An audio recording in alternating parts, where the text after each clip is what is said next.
A lot has been happening lately on Skeem Saam, and I'm enjoying every single bit of it. The fallout is still continuing. Yeah, the fallout is on another level. I'm enjoying every single bit of it. Crazy's lies are starting to fall apart. Okay, Crazy's lies are now being noticed by Phomolo. What's his name again? I keep forgetting. I keep like forgetting his name. I'll just say Lehasha's uncle. Okay, Phomolo. Is it Phomolo? Phomolo. That's it. Yeah, his uncle is starting to realize that something does not add up, and now he's more convinced after the fact that when the news broke about Lehashi's death, which was obviously fake news. Speaking of which, my PC actually uh, wrote the story, which was fake news because Clement didn't know that it was actually fake. So, so my PC's source, which was Clement, was in the wrong. Now that my PC wrote that story and lied about the death of Lehasha, is circulating all over the world. Well, the newspaper and crazy. She went all out. Like this woman went all out. Like she went from like candles. She put candles. She wore all black with her sunglasses. That woman was prepared. She was prepared to fake mourn her so-called fiance. She was prepared. She had to like literally rehearse her tears. You know, if someone is rehearsing their own tears in front of the mirror, you mean that's just sad. That is just pure sadness. And it's crazy for her to do that. I mean, we all knew she was crazy. Okay, she's crazy. She's on another level. I'm not surprised, but for her to go all out and put candles all around the living room and then wear a black outfit so that she can pretend like she's mourning. Like, who does that? That is just mental. It just shows you what kind of person Crazy is. She'll fake it till she makes it. So when the uncle walked in and she saw all them candles on the floor and her with a black outfit on, with them sunglasses on, he was thinking, what the hell is going on? Put yourself together because Lehasha is not dead. So I don't know what in the name of God is happening here. You could have seen the reaction on Chrissy's face. That that girl was so disappointed she couldn't even hide it. She was so disappointed at the fact that Lehasha is not dead. And she couldn't fake it. And Lehasha's uncle clocked it. He clocked it. If you're gonna fake something for long term, you cannot break character. And what Crazy did was break character by showing her disappointment all over her face when she heard the news that Lehasha is not dead. But she did try to cover it up and say, "Oh no, of course not. I'm not disappointed. I'm just happy that he's alive." You're happy? Really? You happiness? I don't think you know what that means. You have no idea what happiness is. You have no clue whatsoever. I mean, how long are you willing to keep up with this lie? Because right now, every lie that you've concocted is now being questioned by Lakash's uncle, which I think it was bound to happen long time ago. So it's happening now, and she's doing everything in her power to keep it that way. That like, how could he keep up with a lie that is about to like fall apart? On the other hand, the preacher is literally mourning Lehasa. She does things that he's dead. Obviously, it's sad for her that her so-called lover is still fighting for his life, or he's presumed dead. I mean, once she finds out that Lehasa is not dead, obviously she's gonna be happy about it. But at this moment of time, she's still mourning. You know. On top of that, the mom wants nothing to do with her. She got disowned by her mom, like I said before. I'm not surprised on that front, but I feel sorry for Preacher because, honestly speaking, she is going through this alone. Okay, she has no moral support, no support whatsoever from her family. Yes, I do agree that she lied. Yes, I do agree that she totally lied about where she was going and who she was with.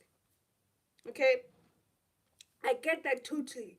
But in this situation, I felt like her family could have put that aside and supported her through this ordeal. I mean, she is facing attempted murder for something she's never done. So I honestly felt like her family could have at least supported her and put the whole lying situation on ice for the moment while they deal with this pressing matter, which is Pretty facing prison. But as we all know what kind of parent Monthly is, she did not even think about that. She says, I want nothing to do with her. She lied to me. I do not want to deal with someone who is willing to lie to me like that and who is in relationship with the man that has destroyed our family. Look, when it comes to the matter of the heart, your heart cannot control who you're with. Your heart cannot control who you want to be with. Okay? So, in Pretty's defense, I understand why she's still in love with Lakash. That is something that we need to talk about next time. But at the moment right now, she's going through a lot. And I feel like she needs support, which she's not getting from her family right now because of why she was lying about who she's with. So that is the factor. The factor that she lied about what she was doing. So on tonight's episode, Pretty's still going through it. She's traumatized. She's alone. She's emotional. But at the end, there was a scene where the uncle walked in and saw that Pretty was distraught. Like she was literally scared for her life and she was crying her eyes out. No, that's the moment where he decided to put things aside and just console his niece because she's scared for her life. She nearly died. I don't think people understand how traumatizing it was for Preeti to go through that alone. You know, so for her uncle to put his anger aside and actually attend to Preeti's emotional need for support, that was a nice thing to see because let's be let's be honest here. Preeti is literally scared for her life. Khewzi is gonna try to kill this girl, and she knows it. She's terrified. Her whole being is being threatened, and she has no control over it. She does not know what to do. She has no support from her mom or brother. I mean, that's just too much for one person to handle. You know, just imagine being there, your life being threatened 24/7, and you have no support from anyone. Really, it's so sad. But when it comes to Lehasha, that's good news. You know, there's promising news on that front. It looks like he's gonna wake up. He's regaining his consciousness, you know, which is a good thing.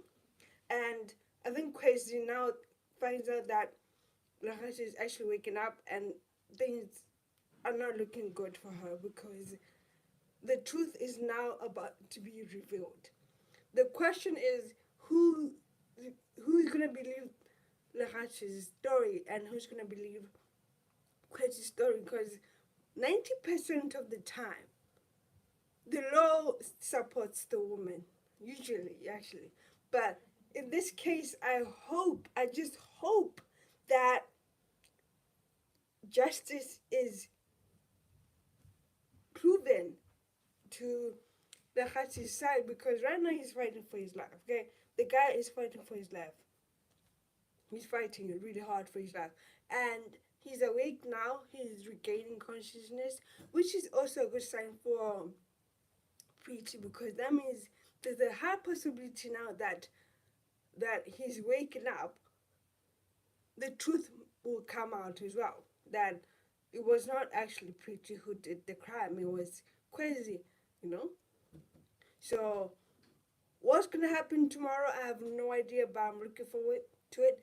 And I'm loving the fact that the producers are dragging the story like I wanted. Okay? That prolonging the story to the point where I'm like, okay, I see where this is going. I'm enjoying it completely. You know, there's now the storyline that we're about to explore a bit, which is Khewzi's pregnancy. Khewzi's pregnancy is gonna play a huge role in how Lehasa is going to react to the fact that she is pregnant, he is the father of the child, but he's also in love with Preeti. So how is that going to come in between that relationship, you know? There's now a child that is involved, an unborn child that is involved in this situation. So there's a lot of, you know, pieces which need to be addressed, and I feel like if they do go ahead with that storyline of like the pregnancy, there's so many options they can go with. But in the meantime, Lehashi's uncle does not believe a thing that comes out of Khewzi's mouth. And I'm so thankful for that, because at least one person believes Preeti in a way. She's innocent.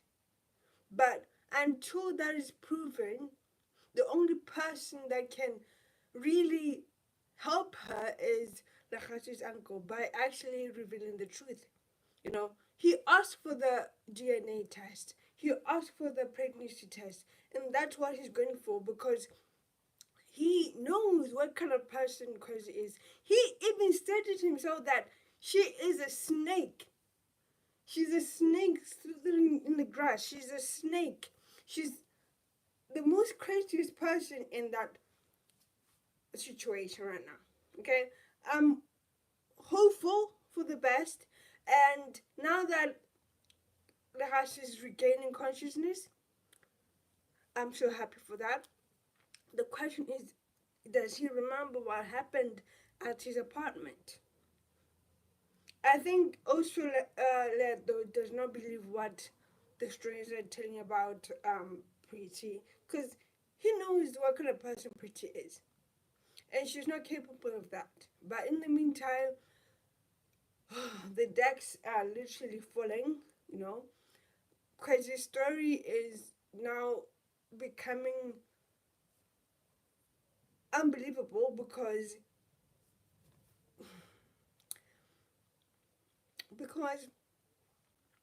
Lekhachi's uncle does not believe her, and I like that we always have holes, and now the holes are being shown. It's falling apart. It's sinking to the abyss, really. But anyway, tell me what you thought about tonight's episode. I really hope you enjoyed today's live review of Skeem Saam. We'll see what happens on tomorrow's episode. Peace. I'm out.